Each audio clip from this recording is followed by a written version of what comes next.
My name is Josh Zepess, and I made an edutainment platform.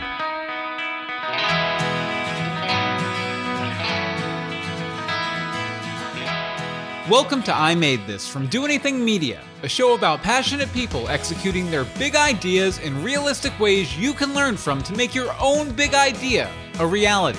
I'm Bill Meeks, and today I'm talking with Josh Zepess, the head honcho over at Broke Is No Joke. I met Josh last year at a sketch comedy workshop at the recently closed Ad-Lib Theater here in Orlando, and we've been hanging out ever since, meeting up every once in a while to talk about our personal journeys in improv and life.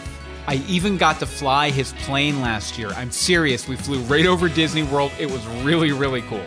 Now, Josh calls himself a corporate America escapee, kind of like me, with over 20 years of experience building independent and franchise businesses. Now he's following his passion for helping other people achieve success with his edutainment platform, Broke Is No Joke. This guy is a firecracker, and he's always somewhere in Orlando meeting up with cool, creative people. We'll also hear why Josh doesn't like birthdays, and honestly, it makes a lot of sense. I still want cake though. A small word of warning, I didn't start my recorder at the beginning of the interview. Classic Meeks. Luckily, we were streaming out to our Facebook page at facebook.com/IMadeThisShow, so I was able to recover some audio, but it's not up to our usual standards. Stick with it, the recorder gets turned on a few minutes into the interview. Okay, I made this for you. Take a listen. So Josh, thank you so much for joining me today on I Made This. Thanks for having me, Bill. Appreciate it. No problem. It was pretty convenient because, it's Sunday afternoon here in sunny Orlando, Florida, and you were just over at SAC Comedy Lab doing an improv class, and I'm going over there at 7 to do an improv class, so why not meet up in the middle and record a podcast too? Makes sense to me. So let's go ahead and start there because we actually met because of improv. We met at a sketch comedy writing workshop at the recently deceased Ad-Lib Theater up in Winter Park, Florida. So how did you first start looking into getting into improv and sketch comedy and all that kind of stuff? I think it all started when as I started building out Broke Is No Joke and I realized I have a message I need to get out there. I was trying to figure out how many different channels can I use to get the message out. And I was already an author. I was already doing motivational speaking. And I'm like, let me try comedy. I always love comedy. I like laughing a lot. People laugh at me for no reason, apparently. So. Well, yeah, the first time I saw you, I just laughed right in your face. I was like, you were ridiculous. And dude, I was born this way. Seriously, I have a face made for radio, so that's why I'm glad we're doing this. And sorry we're streaming out to Facebook Live, though. Yeah, and sorry I'm not better looking, but this is what you get. Well, that's why we put you so far away from the camera, just to kind of soften the features. I don't care what anyone says, you are a nice guy. I try to pretend to be. Absolutely. Yeah, just make it up. Remember, the points don't matter. So, we met at a sketch comedy writing class. Do you remember the sketch we did? Because that's hard to forget. Oh, yeah, it was a chili cook-off, and I just remember, Borshkable. 99, they're sausages. Fantastic. This chili's fantastic, sir. This is fantastic. Made from the kraut that I love. Man, what chili? Dude, that's very almost as good as last table. This is fantastic chili. Oh, here, this is my famous German chili. It's Borshkable. What, boxy balls? Borshkable. Awesome. Borky what? Borshkable. Backstreet Boys? All right, I love the Backstreet Boys. Let me try this. Oh my goodness. Disqualified. Disqualified, but why? Sir, this is a chili competition. There's no chilies in here. There are chilies in there. I don't think so. Single chili. I made them from the sewer crate. The sewer rat? The what? sewer The sewer root? The second root? What? The sewer root. What are you talking about now? Oh, no, because that was great because it was basically, we both showed up. I don't think either of us had ever gone down to Ad-Lib for anything before, have we? Had you? No, I think that was my first time. Yeah, and I went because I do the Vegas podcast, which is all sketch comedy, and I was like, maybe I should get some training in this. I like that. Now that I'm actually doing this, maybe I should get trained in it. After the first season, after doing, 10 hours of content, maybe I should get some training. By the way, that works great in comedy. Just don't do that when it comes to flying airplanes. Definitely. I highly recommend getting trained first before you actually get into the cockpit and fly.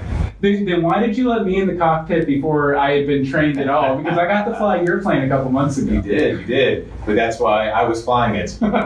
You were flying it up once we got up in the air. Look, you can't crash a plane even if you try. As long as I can protect you from doing stupid stuff. I was going to say, I've been going around bragging to everyone for the past 2 months that I got to fly a plane, and you just told me, no, Bill. You were flying it. You were.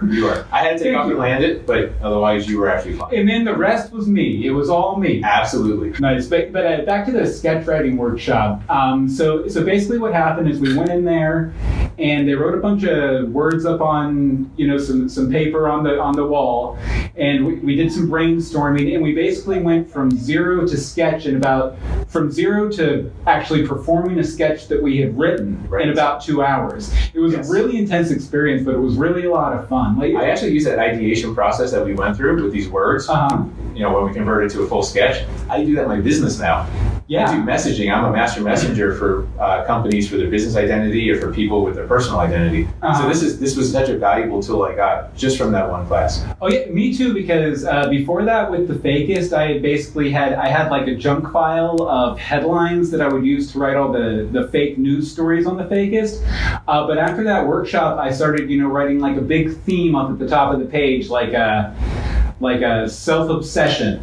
And then I would just write all these things that remind me of self-obsession and then put those together to build the stories. And I might be biased, but I think the quality of the podcast went up like 10 degrees when I started using that ideation process that Lauren taught us. I used to laugh at fake news stories until I realized they're all actually true in Florida. Oh, yeah. There's nothing you can come up with that has not happened yet in Florida. Yeah, if it is possible to be imagined, it's happening somewhere in Florida right now, except for maybe snow. No, up north in the state. Yes. Well, but if it's embarrassing or if it's blight on the national image, it's offensive, incestuous, any of those things, it's happened in Florida. I guarantee it. Well, I'm from West Virginia. I think we have more of the incestuous stuff up there. But besides West Virginia has Florida beat. Sounds like we have a battle royale about to go on here, Florida versus West Virginia, because I'm a Floridian. Well, the thing is, there are a lot of sleeper agents here in Florida because so many people I know in West Virginia moved to Florida and then moved back 2 years later. So, there's a transient population of West Virginians here ready to strike and take you guys down from the By the way, what does that tell you, though? They moved here for a couple of years and they had to get the heck out because even they couldn't handle how backwards we are. They were like, I'm going to go back to my old Uncle Grandpa because I can't handle them Florida people. These Florida people are freaking backward crazy. We fail not because we have chosen failure, but because we haven't yet chosen success. Good morning, folks. Josh Zepess here, hyper creator and freedom fighter with Broke Is No Joke, which is the movement towards true freedom. It's the truth you're not supposed to know about all those things you care about that are keeping you from true freedom, right? All that freedom you were promised. So I grew up as a good soldier. That's how I describe it. I did everything I was told to do. Go to school, Josh. Yes, sir. Go to get your good grades. Get that safe, secure job, which is no longer safe or secure. Put in your 401k, like all this stuff. And I did that. And I was 20 years in corporate America as an engineer and manager, semiconductors. And one day, everything I thought was right wasn't so right. I wasn't as wealthy as I needed to be. And I climbed the ladder in corporate America, so I actually was successful, quote unquote. Multi six figure, stock options, parking space with my name on it. Plane, like it was happening. Actually, the plane came after corporate America. Okay. But all this stuff was going great, and I still wasn't wealthy, I still wasn't happy, and I wasn't free. So freedom was my new favorite F word. I had to escape, I had to get out, and I got into the financial industry of all places. Because I don't know why. It was just the right opportunity at the right time. And then I found out all the crap the financial industry does for people and how they screw people over and how I started learning all the dirty tricks and all the dirty stuff. And I'm like, this is ridiculous. We got to do something about it. So I just started wanting to open up all the cabinet doors and like expose all this stuff to people. And that's where Broke Is No Joke came from. It started off teaching kids about money. Wow. It was just a small little program in the schools. And then I'm realizing and I used to tell the kids every time I would teach them, I was like, all right, kids, I'm going to teach you things your parents don't know. Please do me a favor. Go home and teach your parents. Guess what? They never did that. They never taught their parents. So I was like, well, I got 2 hours with a kid, but then they're going to go home to their broke ass parents who are trying their best, but even the parents don't know the stuff I was teaching. And I was like, this isn't going to work. I need to fix the environment, right? Fix the soil. get rid of the toxins in the soil so the plants can grow properly. Yeah. So I pivoted, and now I actually teach adults. I teach people every step of freedom. All the stuff you're not supposed to know about, all the stuff you care about, like money and relationships and health and career. And I just want to help people get out of that rat race they're in. Just out of curiosity, let's go back just a couple steps to, giving these talks in schools and stuff. Hey, how did you sort of open up that door for yourself to, go to schools and talk to kids about that? This? Was easy. Oh, really? Look, you're coming to someone and you're saying, I got the cure for cancer. Can I tell you? And they're like, yes, please. Because here's the thing. Teachers don't know this stuff. No one's teaching financial education, or at least not the real stuff in schools. Parents were open to it. Schools were open to it. The only one that wasn't open to it was actually local college, where I did come in and speak to them. And I taught people what debt actually was. So when you start teaching what debt truly is inside college, they don't like that too much, because then you get these kids start to like scratch their head and like, maybe I should do the math on this. Maybe I should see if this $100,000 debt I'm in to get this degree is worth it. Do you have like a sort of like a elevator pitch of what debt actually is? It's very simple. Yeah. So this is what I did during the presentation in front of hundreds of students. I put up a definition of debt. And I told them, I said, here's a definition. Is this a good definition of debt? And it's talking about like how you owe a certain amount of your life to this amount of time, and then someone can take your debt and sell it and all this stuff, right? I said, is this a good definition of debt? Everyone in the room says, yeah, that's a great definition. I said, I am so sorry. I screwed up. I think I got my presentations mixed up.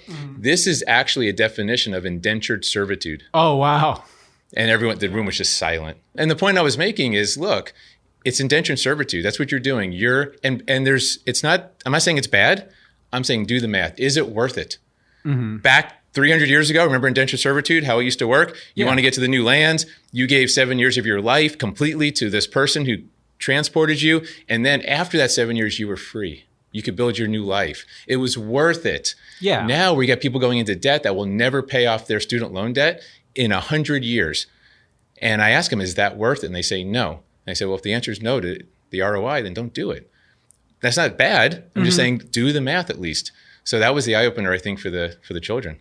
Oh yeah, and with college too, it's gotten so insane. Like I mean, when I went to school, I went to like a really shitty state school, so it was about $4,000 a semester. Yeah. But nowadays people would be jumping on that. Absolutely, I came out with no debt. I went to college like 100 years ago, but I came out with no debt. Yes, same here. I was very lucky to be the right balance of poor and enough kids left behind me and my family to where, it worked out to where it was all covered by FAFSA and all that. But the people who have to go into debt for it, man, it can ruin your life unless you have, there are some professions where it's worth it. Like, if you're a doctor, or a lawyer or something like that, you will pay out in a few years. I don't poo-poo school at all. I don't poo-poo going into debt for it, but debt's like a knife.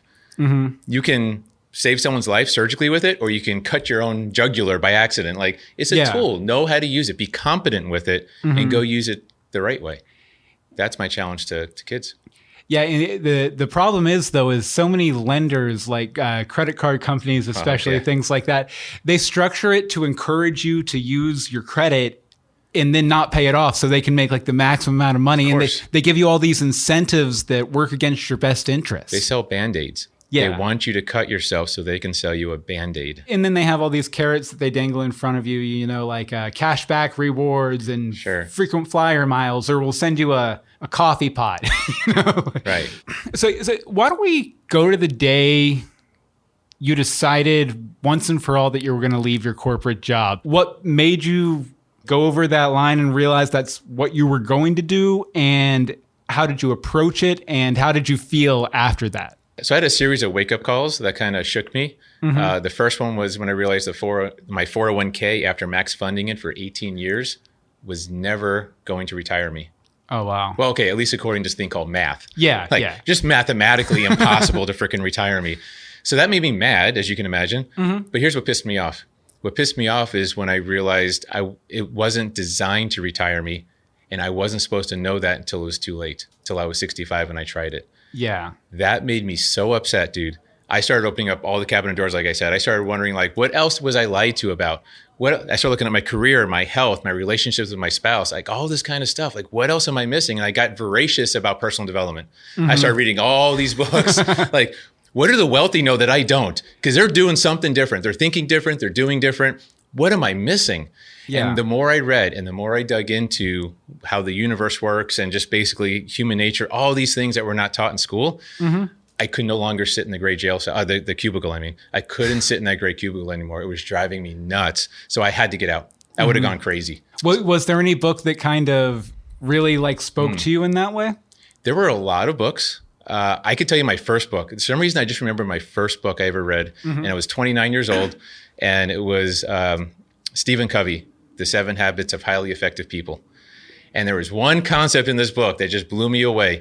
There's like a circle of control, which is all those things you can control. And then bigger circle around that was a circle of concern, which is all the stuff you care about, but maybe you can't always control directly. And the point he made is you can't control these things directly, but you can control your attitude towards them. You can control how you respond or react to these things. And when I realized I was in control of everything in my life, if I flipped like a switch, it was just like day and night. Suddenly, all the anger, all the road rage, all the stress, all the stuff I was going through, it was gone. I was like, wait a minute. If I'm in control, if I can choose to be happy or not, stressed or not, angry or not, I'm not going to do it. I'm not going to be angry. I'm not going to be stressed. I haven't been offended in years. Yeah. You realize that? I haven't been angry at a person in years. This sounds like a challenge. Hold on. I have a quick 5 minutes on everything indecent in the world.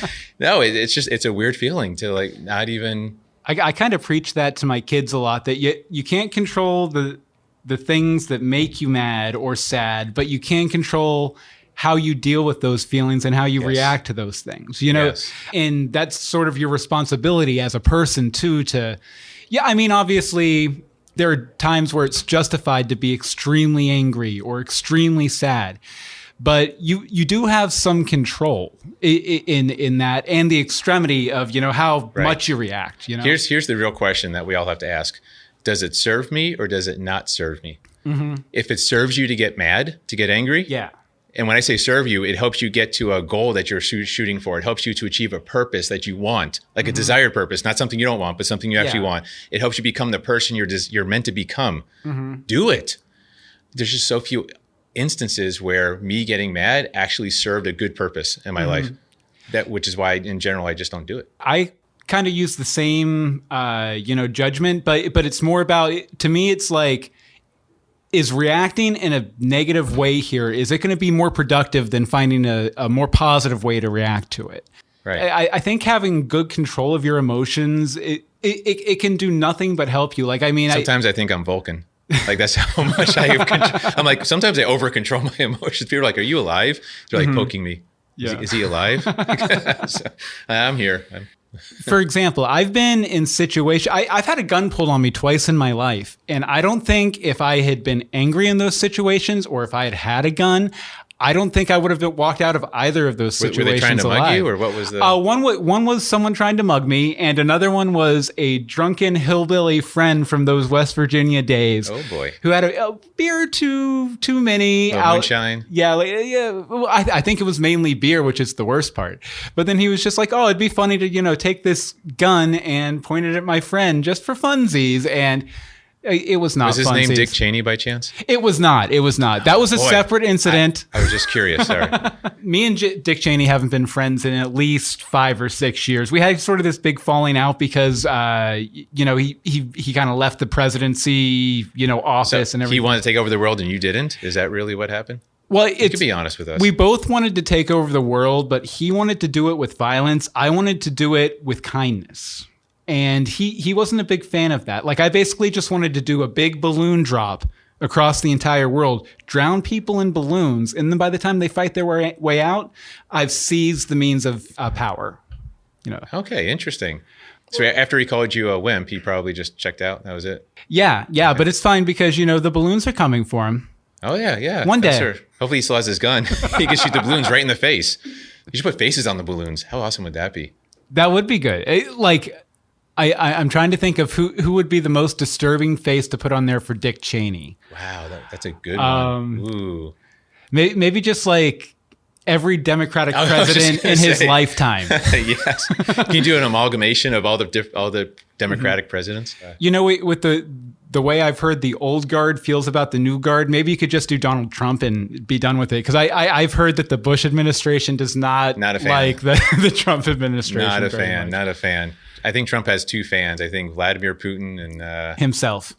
Yes, there you go. Himself. And everyone else just patiently tolerates him. Yeah, like a screaming toddler. That's okay. Okay, so when you decided to leave your job, what were your first steps in trying to, get Broke is No Joke together? Well, the first thing was it was a little confusing. After I pivoted and realized I wanted to help adults, I was like, holy crap, there's a lot of stuff out there that are supposedly helping adults. So I had to really get some clarity on my message, on what is my angle? What are my talents and skills? That was the other thing. I have learned so much about myself in the process. Like, I'm good at rhyming. I had made a list of all my skills and talents and things I'm good at. 'Cause I'm like, well, if I'm going to use anything, I might as well use the stuff I'm good at. I'm good at rhyming, good at speaking, building relationships. I'm a speed eater, ironically. I'm not using that, by the way. That's just one of those things I had to write down. Well, that's also like a good backup career for you. If, Broke is No Joke doesn't work out, you can go compete against Kobayashi. Doing the hot dog. Yeah, Nathan's hot dog eating contest. Exactly. See, I wouldn't do that to myself. That just sounds gross to me. Yeah. It's sushi. I'll go sushi eating contest. I've stacked plates this high. Like, yes. I know everyone can see this on the radio over here, but like... Sushi, I could go all day on. I could absolutely go all day on. Hot dogs, I feel like 25 would probably be my upper limit. I haven't done any official competitions, but I've never come in second place to anyone I went out to eat with. Like, I took first, second, and third myself, and then they usually came in fourth. Nice. And they were crying at the time because what they witnessed, how fast I eat and how much I ate, it just didn't jive with their reality. And I think they were openly weeping. The human part of them just rejected it as impossible. Yeah. So I'm not proud of it, by the way. I'm not saying this to brag that I could speed eat. I'm just saying it's one of my talents. I had to list down with all my other stuff to figure out how do I take my talents and skills and then monetize it. Yeah. Because we're taught, go make money doing what you hate, spend most of your life doing that so you can make some money to go spend a little bit of that money doing what you love and a small portion of your life doing that. Yeah. And I think that's crazy. I think it's backwards. I think we should be doing what we love, understand the business aspect and how to monetize it, and then go provide value to the world. And then you don't have to retire. Yeah. This whole thing about retirement, then I started realizing, what was I trying to retire from? People only retire because they hate their job. If you love what you did and you got paid too much money, would you ever retire? Of course not. Yeah, I've always said that, I can't see myself ever retiring just because, I have so many interests that even if I do retire, I'm going to spend all my time writing a book or writing, a new podcast or something like that. Retirement is a false premise that we were sold growing up. Yeah, there's also, probably a pretty good reason why a lot of people, they work 60 years for the same company. 2 weeks after they retire. Not anymore. Yeah. Oh, yeah. Very true. They used to, man. But they retire and then 2 weeks later they end up passing away or something. Yeah, They're just they lost their purpose. Yeah. They don't have a reason to keep going. And I don't necessarily find that sad, but I do think it's interesting that, humans are driven to be productive and to do things and follow their heart. And when they lose an outlet to do that, a lot of times they'll just fade right away. I think that's kind of what being human is. Yeah. Is wanting and working towards and stuff like that. Striving. Yeah. Exactly. It's not supposed to be easy. It's supposed to be worth it. There's a big difference between the two. Right? Yeah. Life in general. Yeah. The seed has to struggle out of the shell so it can start sprout. Everything has to struggle in nature, and that's okay. The question is what you're struggling with, is it going to be worth it in the end? And most people struggle at a dead-end job. They struggle in a dead-end relationship where at the end of the day, it's not worth it. And that's why people get very unhappy and stressed. So they just struggle, but they don't get any of the satisfaction of getting what they want out of it. Correct. Yeah. So either they're doing the wrong thing, or this is even worse. This is more insidious. They're on the 99-yard line. They struggled they're all the way down the field. All this struggle, all this pain. They're beat up, they're bruised, they're bleeding, they're tired, and they give up just before success. Like they're right on the 99-yard line. I know that's not a football term. I understand it's the 1-yard line. Thank you. But it's Super Bowl day. So what the heck? So, I don't sport, so you could say anything and I will just nod and smile. So on the 135th yard line, parallel, they're so close. And that's when they give up. And that is like the worst thing in the world. You paid the price, but you got zero of the reward because you gave up too soon. Yeah. Secret to success, 3 words in Western civilization anyways. Start, don't quit. Most people never start. They don't get off the couch. They don't think they're worth it. They don't think they have what it takes. They've been told they're stupid. They've been told that they're no good. They don't see themselves being successful ever. So they never start. But the ones that start, a lot of them, too many of them, quit just before success. Start, don't quit. If you follow that mantra, you can't lose. Yeah, and I was telling you a little bit before we started recording. I just finished a book on fan podcasting that's going to be coming out sometime around the same time as this podcast. But that's kind of the point I make in the last chapter too, is that if you want to do this and you want to be successful at it, you have to get good. And you're not going to get good sitting there worrying about getting good. You have to jump in and you have to do the thing you want to do, even if you suck at it at first. And you'll eventually get good. Yes. Start ugly. But starting ugly doesn't mean you have to stay ugly. Yeah. So you got to be bad before you're good. Go for it. Get dirty. I agree with you 100%. So, Josh, what? Yes. And this is a very general question. Okay. This is for the people who have no familiarity with you whatsoever. Trust me, I've known you for a while now. Fine. I'm a Libra. Short walks on the beach, not long ones. And I really don't like water. At least going into the water. Last time we talked about this, you said you preferred medium walks on the beach. So that has changed. Yes. Okay. All right. Fair enough. The more medium walks I've done, I've realized that's too long. I wanted to shorten it up, get a little more tidy. Yeah. In my older age. Well, definitely. Because you only have so many years to walk on the beach, I guess. Exactly.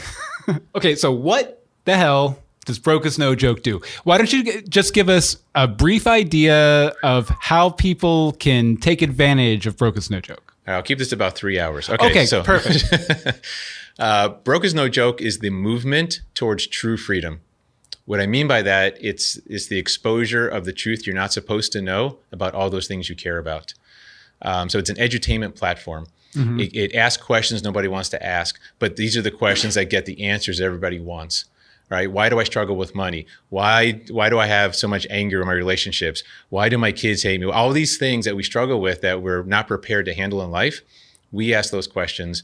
We get people thinking a little different. I'm the wake-up call. Broke Is No Joke is the wake-up call.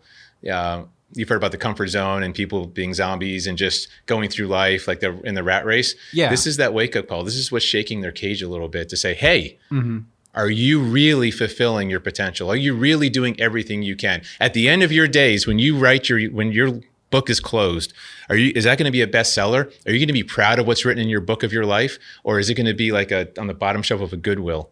Yeah. You know, questions like that. First thing I do if I work with someone on a coaching, I have them write their eulogy. Write your freaking eulogy. I want to know exactly what your legacy is going to be. Ideal eulogy, not the one you're going to have now, right? Most people are like, well, now my eulogy sucks. It's going to say, I was really good washing my blue jeans, or like they had the most boring life. I ate 14 pounds of sushi. Yeah, exactly. That's their claim to fame, right? Yeah. But I'm talking about your ideal eulogy. What are you going to leave behind? That legacy, what are people going to say about you? How did you impact their life? And we go into detail. They have a detailed eulogy. And we start with that. And I said, okay, now that you know what your ideal life looks like, let's spend the rest of that life helping you become the person worthy of that eulogy being read. Right? That's honestly, Broke Is No Joke is just focused on that. But we do it through many different ways, through comedy, through writing, through speaking, through poetry. I've got a record label, Broken Word, that we're going to be doing some hip hop, rap, spoken word, and elevating that here in Orlando, especially because there's no big stage for these arts and there's lots of talented people. Oh, yeah. So there's so much talent out there, man. Well, so much talent. I wanted to ask you about that because, we're friends on Facebook and Insta and everything. And I see you posting all the time about like, here I'm at this cool, like theatrical experimental thing. Oh, yeah. For kids. We did that the other day. Yeah. Yeah. Cool. Or here I'm at this, networking event where there's all these really cool people. So what do you think here in Orlando? What's the coolest creator or artist or business that you've seen and you've helped out? Yeah, there's so many. There's so many. The one I was at the other night, I thought was excellent. It's this Exodus Unite is what it's called, and they help troubled youth. Mm-hmm. They put on a performance where the youth actually directed it, wrote the play, and performed in it, all of it. Oh, and they just had a couple adults just guiding them, making sure it was within bounds, and they did a fantastic job. And every single one of those afterwards, they kind of interviewed them. Yeah. They said this was the most impactful thing I ever did. I never thought I could do it. I wasn't sure about it. And their identity just got raised a little bit. Mm-hmm. And when your identity gets raised, your self-worth, your self-belief, all of a sudden you start being able to do more things. You have more confidence. And it's life-changing for people. So just simple things like that. Things don't have to be grand. You don't have things like on a grand stage with thousands of people. Yeah. There were maybe 300 people in the audience there. Mm-hmm. Just the small things like that happening over and over is what's going to impact the community. Well, I think, the theatrical arts are so good for that too, because, there's nothing scarier, especially if you've never done it before, than getting up on a stage in front of people and speaking, especially if you have to like memorize lines. That's a yes. big stressor. And once you get up there and you do it well or you fail at it, you're like, okay, well, I was able to survive that. And it just gives you this whole level of confidence in every area of your life. I still think probably the smartest thing I ever did in high school was audition for the high school play because my girlfriend wanted me to. Oh, wow. Interesting. Yeah. And just that one little decision, gave me the confidence to just kind of launch me off into, the career I have now and the career I'm trying to build with the new company and everything. And this play in particular, by the way, part of it was helping teens and parents communicate. Mm-hmm. So that teens felt like there was a safe space. So they were talking about their own personal stories. Oh, wow. That's how they were doing it. So that's how the play was based. Uh-huh. And there were some parents in the audience that stood up and says, thank you. I did not know that you felt that way. I didn't know you were going through that. Mm-hmm. So it starts to bridge that communication between the generations. Yeah. I mean, this is stuff like, it's incredible. They should take it on the road. So anyways. And so you're saying that, the things they're saying on stage, they're real things from their real life. Yes. That's amazing. And it's huge. It's great that they're opening up conversations like that too. Where can people check them out? Exodus United is what they're called. I think they're under Exodus United Inc. on Facebook. It's a local organization here, and they're doing great stuff. I'm not part of it, so I can't talk like a spokesperson. I'm just talking as a fan only, as a supporter. We did. Well, that's better than a spokesperson anyway, because you actually care about it. I have a marketing company. We did the commercial for them that they used to advertise beforehand, so they can get the word out. Because we went to one of their practices. I'm like, these kids are amazing. Let's tape them. Let's film them. So that was cool. What does your average day look like? Average day. Your average day. So the true answer is I don't have average days. But I guess I start with a morning routine like I do, like I recommend to all of my clients or anyone I talk to. Mm-hmm. Start your day with intention. Yeah. So I have breathing exercises. I drink a certain amount of water. I'm reading my goals and I'm reading my affirmations. Mm-hmm. I have a whole little story affirmation I read to myself. I talk to myself. Uh-huh. Which, by the way, if you would have talked to me, let's say 7 years ago, and you would have said I would have been doing this woo-woo stuff, this affirmations and talking to yourself. Dude, I would have kicked my own ass. I'm not even kidding. Yeah. Like I am the furthest thing from where I used to be, from where I thought I would ever be. Yeah, I'm the same way because I grew up very much with like a punk rock attitude, screw the system, man. I've seen some pictures. Yeah, I know. Yeah, I sent you some for the thing. But, so I grew up with that sort of attitude and, all the self-help stuff and all the stuff I always thought, that's a bunch of bullshit. But then, I don't know, I hit like my mid-30s and all of a sudden I'm like, no, wait, that all makes a lot of sense. Yes, like a lot of sense. And I'm probably being tricked right now, but I'm okay with it. Yeah. Because the techniques and stuff I'm learning from these books are working. My online courses, I call them, broke is no joke, brainwashing. Because I feel our minds are so dirty. We were so crapped on, during our formative years that brain needs a good scrub every now and then. We need a little washing and clean off some of the dirt. Yeah. So it's brainwashing. I kind of rear back when you say that just because there's such a negative connotation with that word. But then you flip it and you put a little spice on brain it. Yeah. wash. Yeah, got to clean it. We're scrub it up. The brain. Yeah. Scrub it up. Throw some Dawn dish detergent in your. Dawn works good, although I actually prefer palm olive. I don't know what it is. They have a special ingredient in there that just my hands get softer too. I've always been very anti palm olive just because of the name. Because it's a weird name. You're a Publix guy, aren't you? Well, it's a weird name because it's palm olive. It's palm olive, but it has like an O in the middle, so it's like. Palmolive is what I always called it when I was a kid, and then people started correcting me, and I was like, no, it's Palmolive. No, it has an O because it's palm olive. Palm olive. Palm olive. I don't know what a palm olive is, though. Yeah. That's the thing. Is that a real fruit or a thing? I don't know. We're going to shut this down, and we have to go investigate. Olive. Okay, we're going to go investigate. Okay. I just went, and I went to the library out here and looked it up, and palm olives are a real thing. Point of order. Why did you go to a library to look anything up? Because I don't know how to use computers. Sadly, I'm really bad with computers. So. I understand. Yeah, it's we got to get you there, man. Yeah. One of these days I'll be able to load up a website and play some solitaire or something like that. Yeah, you really are in the Roaring 20s. You're taking this Roaring 20s thing a little too seriously. Well, I am actually drunk right now too, so you're right. Absolutely. Hey, that's prohibited. You can't be doing that kind of stuff right now. Well, it sucks too because my New Year's resolution was to stop drinking like it was the 1920s. This is a nice little segue to talk about. You were telling me before we started recording that you're putting together a course about goal setting. Why don't you tell us a little bit about that and why you think goal setting is so important? Oh my goodness. Goal setting is the start of it all, right? If without goals, why even get out of bed in the morning? Goal setting is super, super important to me. My big thing is I want people to have a 2020. Like, do you realize that there's an epidemic out there, man? We didn't even talk about this. Most people will not have a 2020. Like at all? At all. Like they will not have a 2020. They're just going to skip the year. Yes. Wow. They're going to do a repeat. They might have a 2019 part 2, a 2018 part 3. I have some friends from back in my corporate America days that are in 1995 part 25. I have some West Virginia friends who are in the same boat. They are still exactly where they were in 1995. Exactly. Yeah. Same income, same stress, same drama, same problem, same complaints, same blah, blah. That's terrible. That's like Groundhog Year. I don't believe in Groundhog Years. Like, why not? If you're going to have a 2020, a real 2020, something's got to be different. Would you agree? Absolutely. So what's it going to be? That's goal setting in a nutshell. What are you going to do different? What are you going to accomplish, achieve? I even just challenge people, give me one thing, not 50 goals, not 30 goals, not 10 goals. One thing that you can accomplish that will make this year the best year you've ever had, and go do it.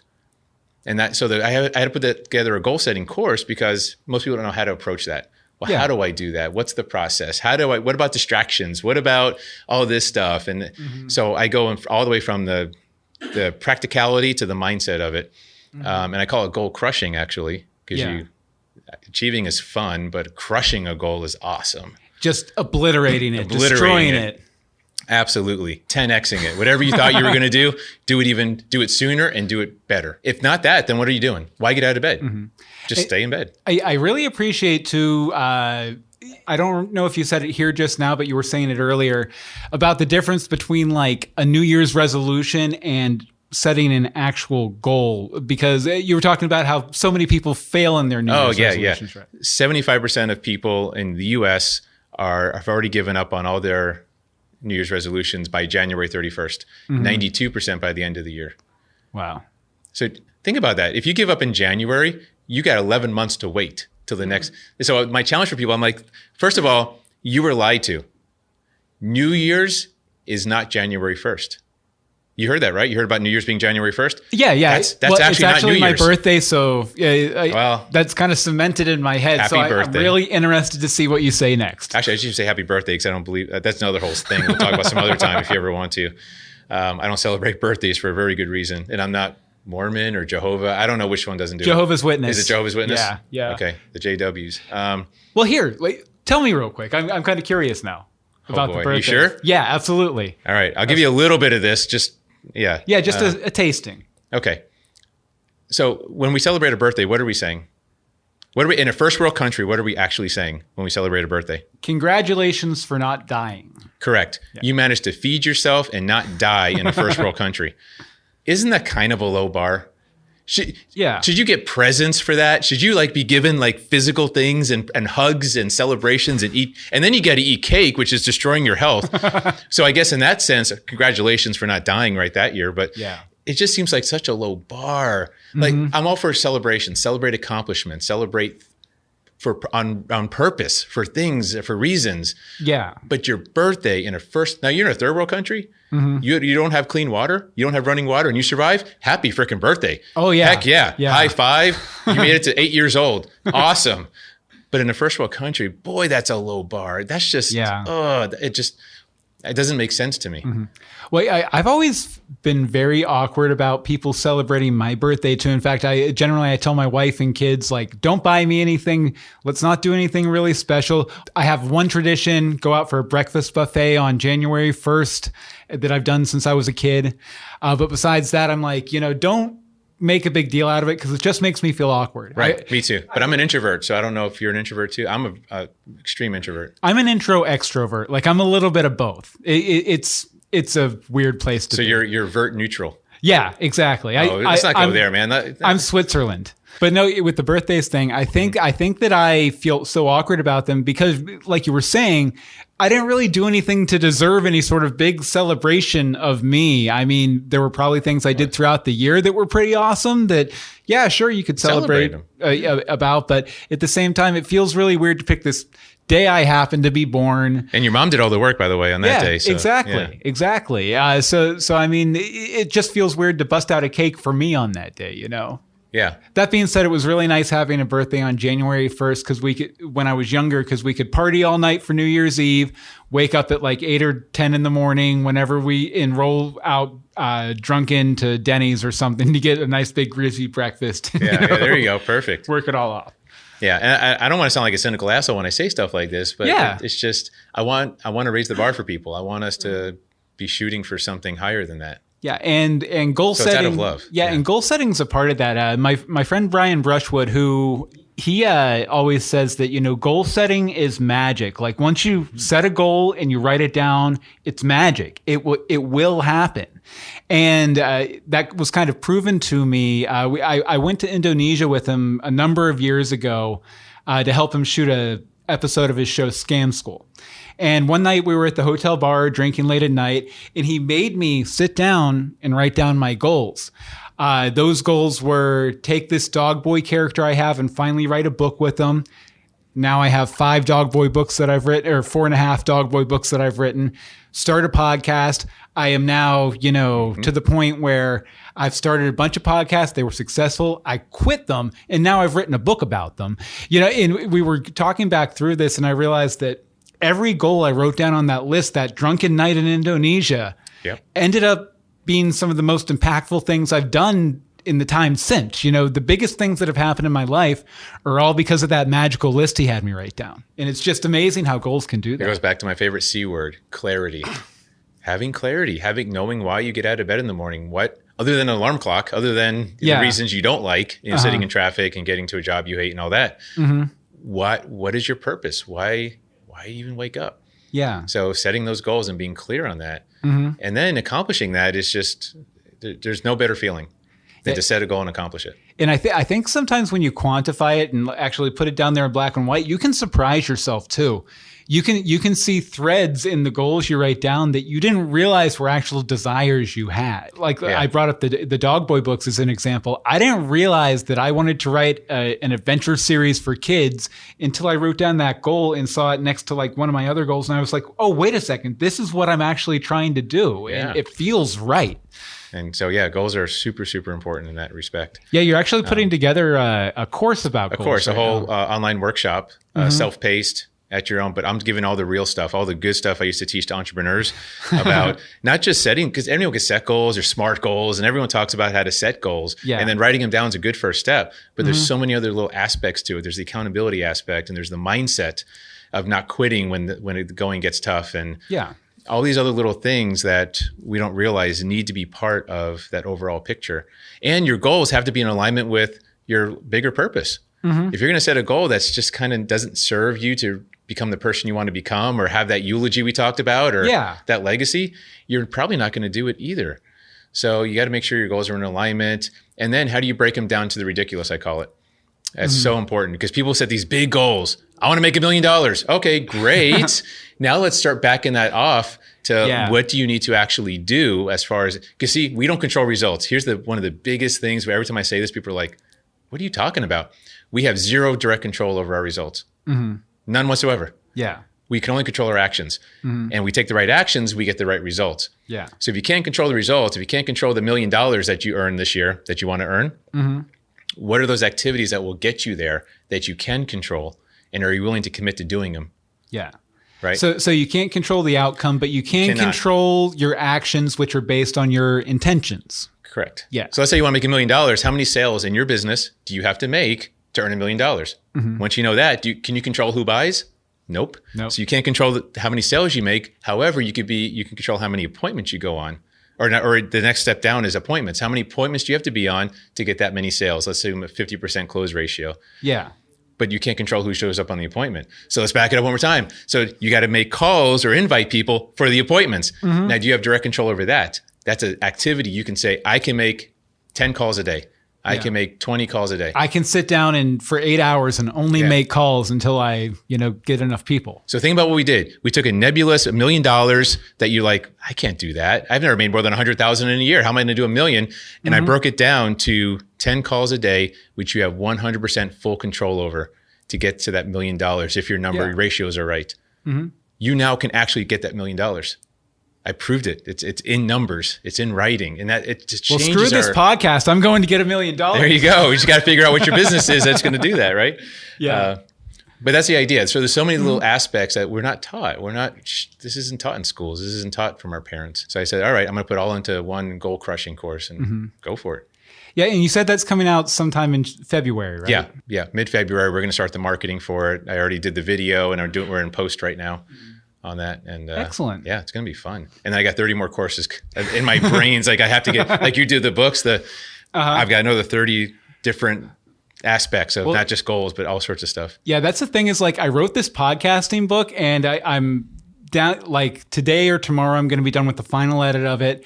And I just realized how much I loved it and how many ideas I have for other books to kind of teach people, and it's just sometimes when you get into a project like that, about halfway through, you realize, oh no, wait a second. This is like one of the things I should be doing all the time. That's how the universe works. When you have intention, all of a sudden it keeps feeding you more of what you intend, more of what you want. Why don't you, and if you're not ready to talk about this, we can I can about anything. Are you kidding? Unless you don't want that corn on my foot. Like, no, I'm just kidding. Let's talk a little bit about, this is a sort of a new thing you're about to start up, I think, called Binge TV, right? Yes. Let's talk about that just because you interviewed me for something on it. Yes. So I figured it'd be good to talk about it. So Binge TV, broke is no joke, Binge TV. And it's really designed to be the Netflix of personal development. I want it to be your best friend. You know how all those friends you have right now, they say your associations, you look at the 5 people you hang out with the most, and it can pretty much predict your income, your level of happiness, your level of stress, all that kind of stuff. So while you're hanging out with those people that are keeping you where you are, what if you had a best friend, someone who actually saw more in you than you see in yourself that can kind of lift you up when you need it? But it's not a person, it's a station, it's a TV channel. Yeah. That's what Binge TV is. And we're creating the first program called Showing Aces, where so you get to go flying. So we actually interview people in the hangar, and we interview 1%ers. Because there's a myth about 1%ers that 1%ers are bad. They're keeping their thumb on us, or these rich people, they don't care about everyone else, the 99%. Yeah. But that's not the 1% I'm talking about. I'm talking about the kind of people that are willing to do what the 99% don't want to do, are afraid to do, don't think they can do. So they're setting the example. And you're a 1%er. You're setting the example for people to look up to and say, wow, if he can do it, so can I. And that's what that's what the show is about. So this is the first show. I'm always looking for more content, for more people, as long as it's positive and it helps build people up. Yeah. Because that's what I'm all about. Like I'm getting into hip hop, rap, and these other things. But what I refuse to do is I refuse to do the part of spoken word or hip hop or rap where it's negative, where it's all about problems and this issue and that issue. There's a place for that, and I appreciate that, and that's good self-expression. I love it. But that's not where I want to play. I want to play. If you're going to shit on my carpet, at least clean it up, right? At least it's okay. Let's take your dump. You got problems? Awesome. Let's go ahead and clean up. Show me the blessing in the adversity. That's my requirement for every single thing I produce. I will always talk about the blessing in the adversity. We'll talk about the adversity. Absolutely. Yeah. The real stuff. Like not sugarcoating anything. Yeah. But then we're going to find the blessing. We're going to find the light at the end of the tunnel. The one that isn't a train. Yeah, exactly. I think that's one of the reasons why we connected so well back when we did that sketch comedy workshop that we were talking about at the beginning that we're probably going to have to re-record. But just because I think we're both very similar people in that we like helping other people and we like building things with other people. We like collaboration, right? Yes. You know, because I remember we had this, we had a dinner before we went to another workshop at AdLib a couple, one for Ty. Couple months after the sketch comedy thing. And we got to talking and I just realized, you know, we're so simpatico. We're tackling the same problem, which is people wanting to accomplish their dreams from sort of two different angles. You're giving them sort of like a solid lifestyle approach and business approach to accomplishing their dreams. And I'm going in there and trying to show them practically how they can accomplish their dreams creatively, even if they don't have a lot of resources. Right. So, you know, I think we're both speaking to the same audience, just from two different ears. And when you say resources, you mean monetary or financial resources like that. Yeah. Where really, if you're creative, you've got an infinite supply of resources. You can't, if you truly let your creativity out, you can't be stopped. It's just we get shy. We tell ourselves, or your parents say, oh, honey, there's no money in that. Oh, you want to be creative? You want to draw pictures for? Oh, that's nice, honey, but there's no money in that, and it kills our spirit. They break our will. Bill, they break our will when we're young. They broke the bill when I was young. Yeah. You know, my history, you know, we never had a lot of money laying around for equipment or training or resources for me to kind of learn how to do all this stuff. So I'm very much a self-starter. And I think it's great that, you know, there's someone out there trying to get people those kind of resources or teach them how to get them themselves so they can kind of push forward and accomplish their dreams. And that's what I'm hoping to do too, is just, you know, be the person I didn't have when I was 13, you know, the person to kind of advise me and get me to where I want to be, you know. I figured if we're taught how to fail, we can forget how to fail. So it's how do you help someone forget how to fail? Remove the blocks and the boundaries and the cage that they built around themselves. How do you do that? There's a process to it. I think I figured it out, but there's definitely a process. So do you think failure is important? Do you think there's a lot of value in failure? So everyone defines failure a little differently. So in the context you're referring to it, I believe, I will say failure is necessary. And this is actually in my course. So I put a picture of a person in the middle, and then to the right of the person is success, and to the left of the person is failure. This is what we're taught. We're taught if you want to succeed, avoid failure, right? Because don't get the F at school. Avoid failure. Get the A. The A is on the other side of the F. Here's the problem. Failure and success are not opposites. Success is actually on the other side of failure. So think of you as you're here, and then there's failure, failure, failure, failure, and then success. Because what's interesting about success is that it feels like failure every step of the way until one day you're successful. So is failure necessary and important in the context we're talking about it? Yes. Now, are there stages of life and levels of life that you can live in? And I don't want to get too far out there for people where you can't fail if you even try, like where the failure doesn't exist. Yes, there are levels like that. And it's fun as heck. But in the sense that we talk about, we're talking about struggles and failing and scraping knees and stuff like that. Yeah, absolutely. We need failure. Yeah, I always say that, you know, as long as you learn something from failure and no one got hurt, it's the best possible outcome, really, because, you know, any lesson you can take away from failing is going to help lead you to where you do win, like you were saying. Absolutely. So I have something I call SLIQ, S-L-I-Q. You can succeed, you can learn, the I is just a small I, or you can quit. Succeed, learn, or quit. If you think about it that way, you really cannot fail. Yeah. If you succeed, obviously that's not failure, you succeed. If you learn something, Did you really fail or did you learn? Learning's good, isn't it? Yeah. Or you can quit. Can you fail at something you're not doing? No. You can't. So that's really all you can do. There is no such thing as failure, actually. Well, I would say that this interview has not been a failure. I hope not. I had fun. It's been wonderfully successful for me and hopefully for our Facebook Live audience and our listeners. So if people want to find out more about what you do, where can they check that out at? All over social media as Broke Is No Joke. You can email me directly, josh@brokeisnojoke.org, or just go to my website, brokeisnojoke.org. It's the fastest way. Very nice. All right. Well, I'll let you get out of here and watch the Super Bowl and stuff. All right. Yeah, I'm just going to watch a little bit.